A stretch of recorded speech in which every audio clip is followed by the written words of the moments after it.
صباح الخير يا سعاد. معلش اصل انا عطشت فالازازه ما كانتش جنبي فجيت عشان اشرب يعني. ربنا يكفيكي بقى شر السكر يعني وما تكتبوش على حبايبك. وانا قلقتك ولا حاجه؟ لا انا ما جاليش نوم في الليله السوداء دي يا عبد الغني.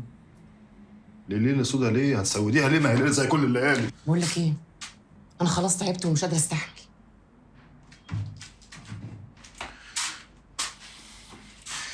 ليه انا جيت جنبك في حاجه؟ ولا تيجي جنبي ولا اجي جنبك، انا بقول كفايه لحد كده بقى وكل واحد يروح في حال سبيله. يعني انت جايه لي في نصاص الليالي تقولي لي الكلام دوت؟ طب استنى للصبح يا سعاد. هتفرق ايه صبح من الليل؟ هتفرق ان انت لما تنامي هترتاحي وتهدي، تمام؟ وبعدين قله النوم بتاثر على الدماغ وبتاثر على البني ادم، بتخليه مش في وعيه. لا يا اخويا انا في وعي كويس قوي، وبقول لك يا عبد الغني خش لم شنطتك وامشي من هنا. كل ده عشان البت؟ لا كل ده عشان انا استاهل، انا استاهل اقشر بايدي كده هو اللي انا عايزاه يحصل. ليه يعني السفيرة عزيزة؟ يا اخويا السفيرة عزيزة.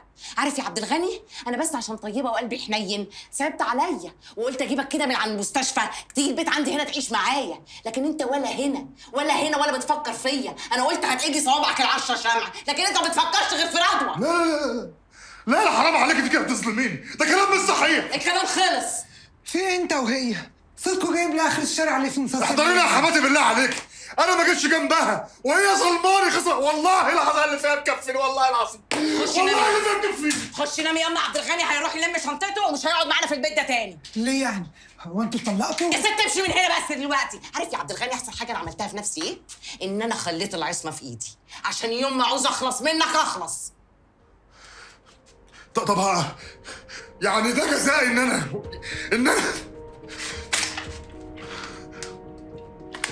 ده جزاء ان انا وفيتك؟ لا يا اخويا ده جزاتي ان انا قويتك.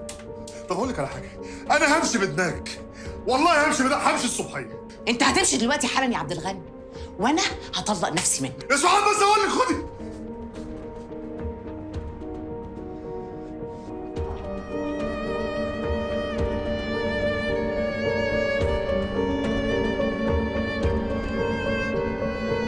ازيك يا رضوى؟